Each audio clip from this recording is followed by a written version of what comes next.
Donc bonjour à tous, aujourd'hui on est avec Emmanuel Mergot, chargé de mission à la plateforme initiative Agglomération Sophia Antipolis. Alors, on est parti à la rencontre de Delphine et Charlotte, deux jeunes femmes qui ont été accompagnées par le réseau Initiative dans l'ouverture de leur restaurant Mellow Factory, donc qui est situé dans le Vieil Antibes. Donc bonjour. Bonjour. Merci d'avoir accepté de nous recevoir. Est-ce que vous pourriez nous raconter un peu votre parcours à la base? Qu'est-ce que vous faisiez? Donc moi c'est Delphine. Moi j'ai une carrière plutôt marketing et commercial dans l'univers de l'agroalimentaire et de la food. Et dernièrement j'étais responsable commerciale chez Just Eat, donc pour la livraison de repas. Je travaillais avec plusieurs restaurateurs sur la région pour mettre en place la livraison à domicile. J'ai rencontré Charlotte en 2020 et c'est là que petit à petit le projet a commencé à prendre forme et à naître. Et Charlotte, Voilà. qu'est-ce que vous faisiez du coup? Alors moi j'étais en hôtellerie, j'avais fait une licence en management hôtelier, donc je bossais dans tout ce qui était commercial, vente d'un hôtel, entre autres à l'étranger. Et pendant le confinement en 2020, je suis rentrée d'Angleterre et j'avais en projet de créer ma boîte. J'ai passé un CAP pâtissier pendant un an en alternance. Et en début 2021, du coup, j'ai rencontré Delphine, enfin on a vraiment discuté avec Delphine et on a décidé de monter ce projet ensemble. Comment vous avez fait pour trouver ce magnifique local? Alors c'est une cave voûtée dans le Vieil Antibes, avec des pierres apparentes, des briques, etc. Comment vous avez fait pour le trouver le local déjà? Donc on l'a visité un peu par hasard et un peu par dépit parce que ça faisait des mois qu'on galérait à trouver vraiment un local. Et en fait, quand on l'a découvert, ça a été un véritable coup de cœur. Ça correspondait complètement à Mellow Factory et ce que c'est ce restaurant parce que nous on est un restaurant qui propose de la cuisine salée sucrée en continu mais aussi un espace ludothèque, donc des jeux de société. Donc on voulait vraiment un univers où les gens pouvaient se sentir bien, un peu comme chez eux, où on pouvait mettre nos meubles, nos canapés, enfin voilà, quelque chose d'assez cosy. Et le local s'y prête très bien. Et vous parliez de déconvenus pour les locaux. La recherche a duré combien de temps? Et est-ce que vous pourriez nous citer un petit peu des exemples de ce qui s'est passé? Alors la recherche a été très longue, on regardait déjà un petit peu les annonces avant ça, mais c'était surtout pour se faire la main sur qu'est-ce que c'est une annonce, quel type de personnes proposent les annonces, des particuliers, des professionnels mais en direct, des agents immobiliers, mais vraiment la recherche, 6 mois, 4 locaux visités au total avec celui-ci, enfin 4 locaux où on a fait une offre financière, un compromis signé dont on s'est dégagé. Ça a été assez long. Et qui c'est qui vous a aidé au final à choisir? Est-ce que c'est la plateforme initiative ou comment ça s'est passé? Alors, ouais, Yaza nous a pas mal accompagnés. À partir du moment où on s'est vraiment mis à chercher des locaux, donc quand on trouvait quelque chose, quand on visitait quelque chose qui nous intéressait, toutes les données plutôt financières de l'établissement qu'ils essayaient de vendre. Et nous, on n'avait pas du tout d'expérience là-dedans, donc on s'est tout de suite tourné vers Yaza qui nous a accompagnés à analyser qu'est-ce que c'est un bilan financier, quel est le prix de vente par rapport au chiffre d'affaires que les personnes faisaient, est-ce que c'est cohérent En fait, juste je reviens sur ce que disait Charlotte. Ouais, on a visité en fait finalement une vingtaine, voire un peu plus de locaux. Et c'est vraiment sur 4 où on a été un peu plus loin, où on s'engageait, où on a présenté à chaque fois les bilans initiatifs. Donc comme elle disait, on a été bien accompagné par le réseau Initiative. Mais on a eu aussi la chance d'avoir une banquière, enfin une banque qui nous a accompagnés aussi depuis le début. On l'a eu par recommandation et c'est vrai que directement notre conseillère a adhéré au projet et a pensé que ça avait un vrai potentiel. Donc pendant toute l'année un peu de galère, à partir du moment où on s'est vraiment lancé sur le business plan, elle nous a accompagnés. Donc elle aussi, c'était quand même une aide quand même précieuse parce qu'on avait quand même besoin d'un prêt bancaire en plus, donc c'était bien d'être soutenu par la banque. Et donc du coup, vous étiez passé en comité d'agrément pour présenter un premier dossier. Qu'est-ce qui s'est passé? On avait raté certaines informations, comme notamment des problèmes de mise aux normes, notamment pour l'extraction, où on était un peu passé par-dessus en se disant oh, ça va se régler et tout. Et en fait, on a été pas mal challengé pendant le comité sur ça, où on s'est rendu compte que ça allait poser des problèmes d'assurance. Nous, finalement, sur vraiment qu'est-ce qu'on allait proposer, on a essayé de contacter après de notre côté la copropriété pour voir ce qui était possible. En fait, on se rendait compte que pas grand-chose n'était possible parce que c'était très peu réactif. Donc en fait, c'est lors de ce comité qu'on a eu une grosse alerte en disant que dans ces conditions, ça allait être compliqué de nous suivre et que voilà, il fallait qu'on essaie de trouver des solutions. Donc refus en comité, vous Alors c'était remettez pas à chercher vraiment refus, c'était qu'on appelle ça un ajournement, ouais, exactement, où en gros c'était essayer de régler les problèmes, voir qu'est-ce qui peut être mis aux normes, sous combien de temps, essayer d'avoir des devis, enfin voilà, qu'on se pose sur ces soucis et pour qu'on reporte la décision. Bon, sur le coup, ça a été dur évidemment d'avoir un ajournement, parce pour nous c'était la dernière étape pour avoir ce local. Mais l'IASA, ça a vraiment été les seuls sur toutes les personnes qui nous accompagnaient, qui a tiré la sonnette d'alarme sur ce point-là juridique. Et je pense que s'il n'y avait pas eu ce comité où ils nous avaient dit bah non, nous on y serait allés. Tout le monde nous disait oui, ça va, bah, ça va. Peut-être un an après, on aurait fermé l'établissement parce que finalement les problèmes juridiques ou financiers auraient été trop compliqués. Et ouais, parce que s'il n'y a pas d'extraction, vous ne pouvez pas faire de plat chaud. C'est ça. Donc vous, c'était un peu votre cœur Nous, de métier, voilà, c'est ça. C'est un peu embêtant. Exactement. Et donc ensuite, vous êtes remis à chercher. C'est ça, donc on a essayé pas très longtemps, on a essayé quelques jours, voire semaines, de se dire on va essayer de mettre les choses aux normes, et quand on a vu que c'était compliqué, que personne répondait, on s'est dit bon, on laisse tomber, on ne cherche même pas à être ajourné, à refaire un comité, on part sur autre chose. Donc c'est là où on s'est remis à la recherche de locaux, où on est tombé sur cette annonce, on est venu un peu visiter un peu par hasard en se disant de toute façon on n'a plus rien à perdre, maintenant tout ce qu'on va voir on va visiter parce que ça va faire 7 mois qu'on est dessus, donc alors qu'on s'y mette quoi.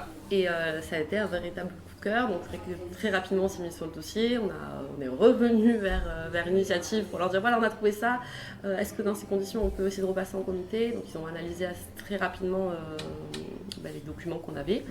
Et là, c'était parti pour, ça y est, la vraie bonne aventure.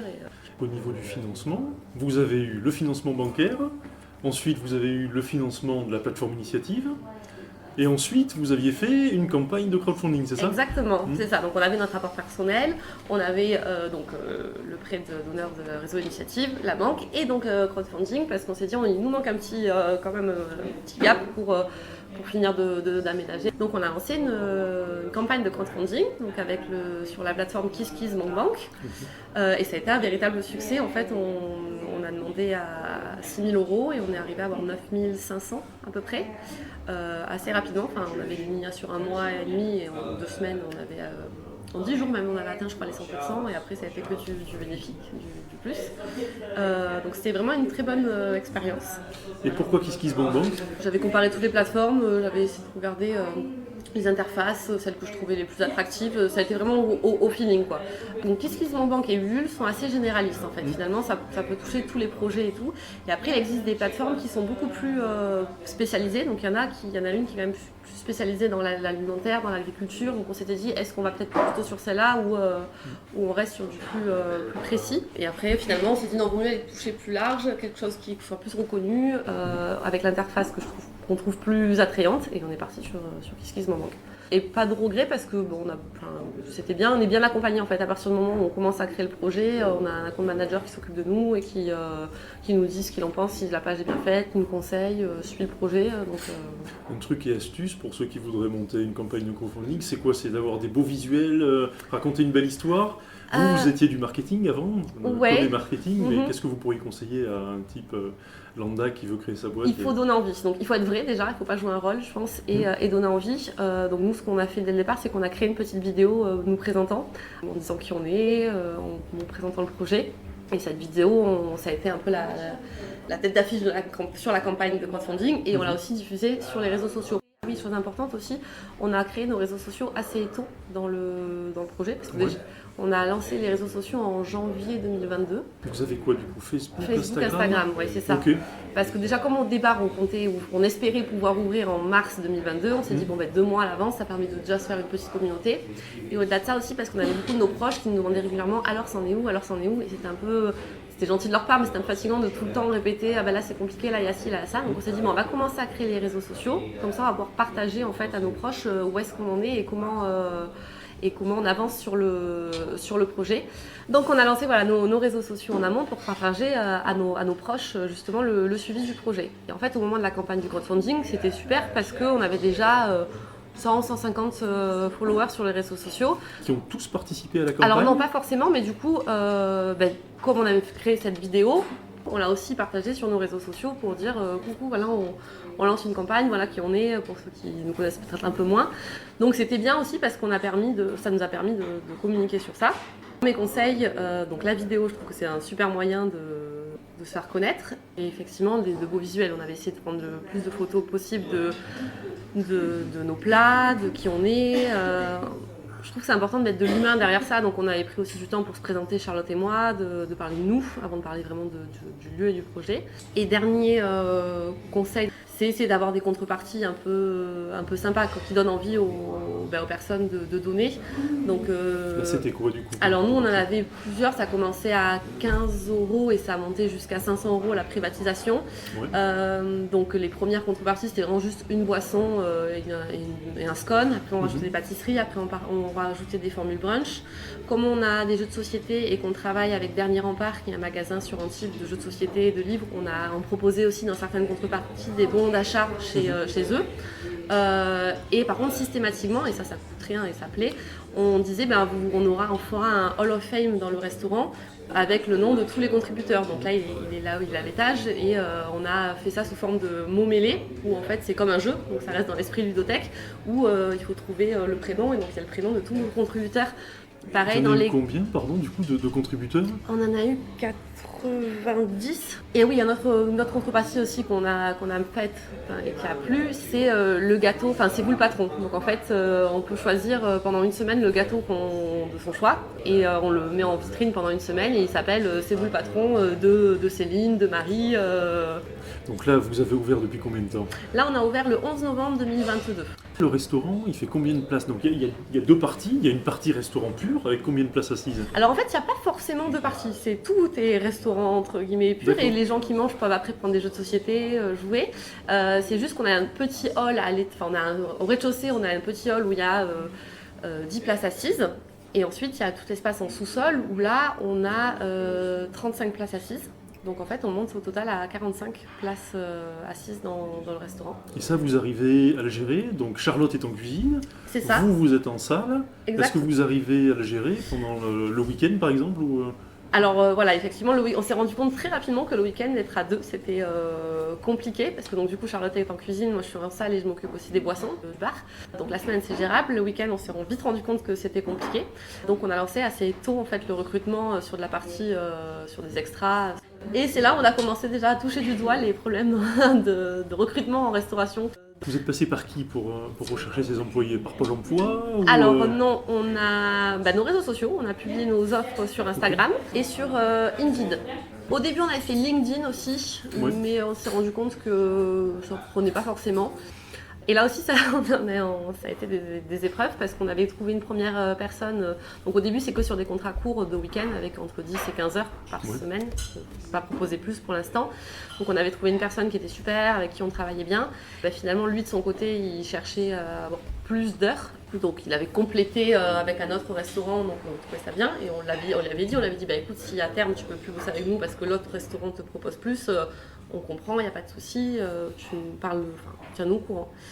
Et en fait, il nous a pas du tout tenu au courant. Un matin, il s'est pas présenté et on a essayé de lui demander, d'avoir de ses nouvelles et il nous a pas du tout tenu au courant. Donc voilà, déjà première déconvenue employée.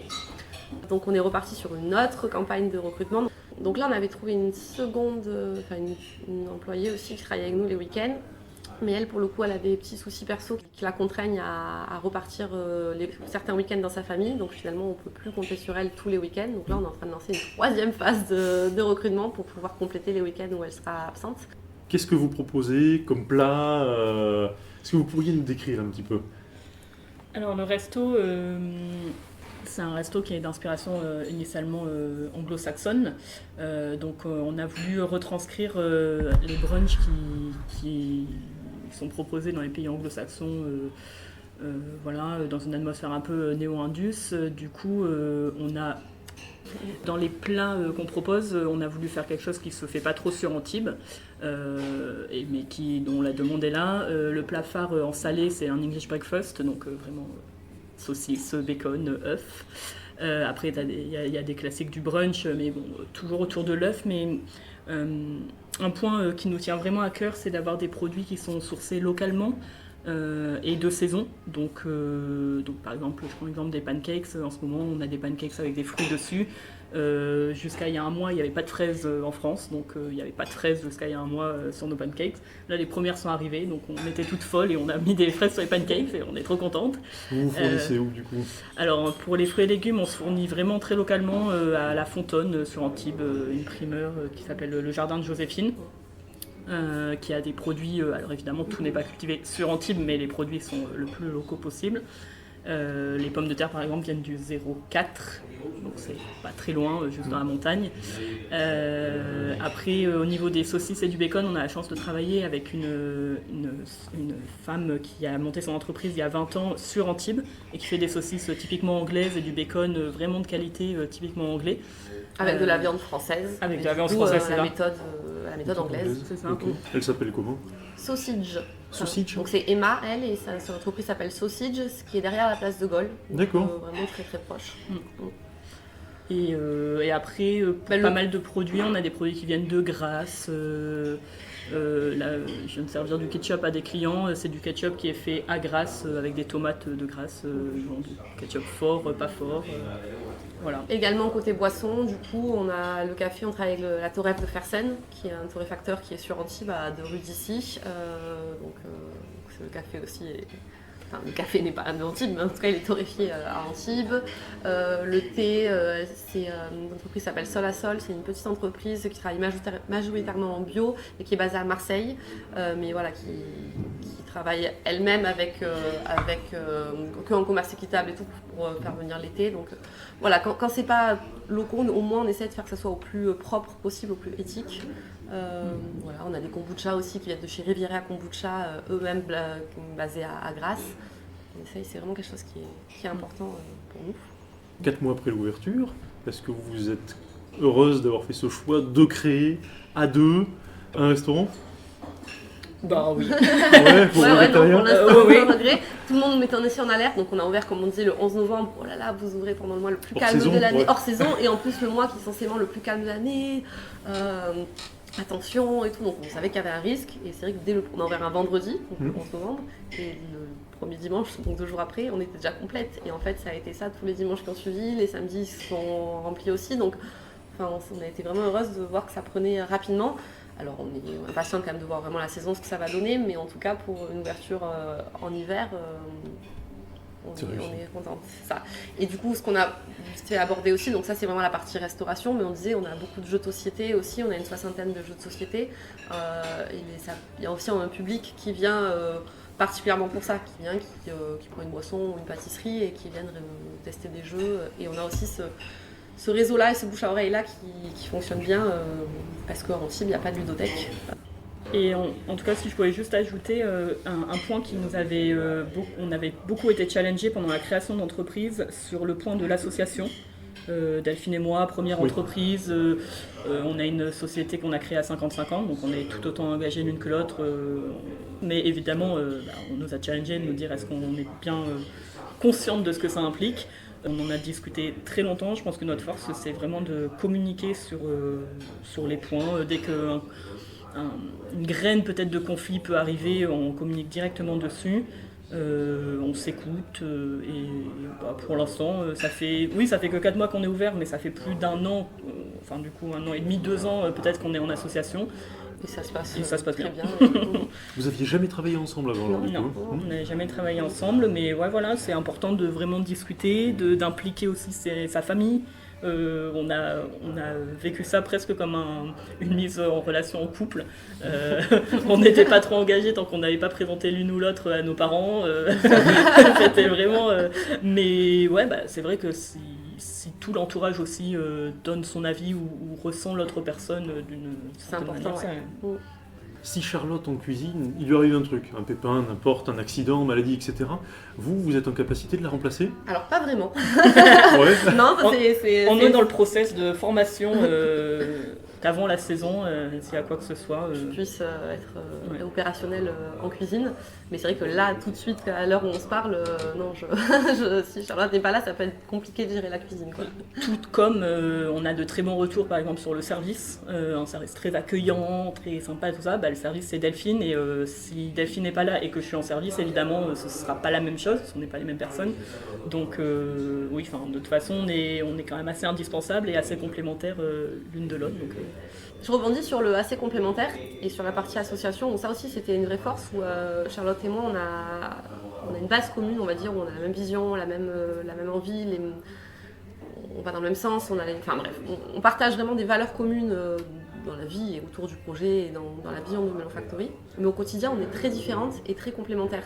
Charlotte, au-delà de la cuisine, elle va s'occuper de toute la partie comptabilité, la partie avec les employés, toute la partie paye, vraiment le côté plus administratif, on va dire, de la chose et financier. Comme moi, donc, je disais, au service, au bar, et je gère aussi toute la communication de Melon Factory. Je m'occupe des réseaux sociaux, j'essaie de faire des partenariats aussi commerciaux. Je suis plus devant, on va dire, et Charlotte derrière dans les papiers. Et elle, ce que je fais, ça lui plaît moins, et moi, ce que je fais, ça me plaît moins. Donc c'est vrai que c'est aussi une force de se dire que on pense pareil, donc on va dans le même sens. Par contre, au quotidien, on est chacune sur nos tâches et c'est très bien comme ça et on n'a pas envie de se marcher l'une sur l'autre. Et ça aussi, c'est une force, je pense, dans l'association et c'est important.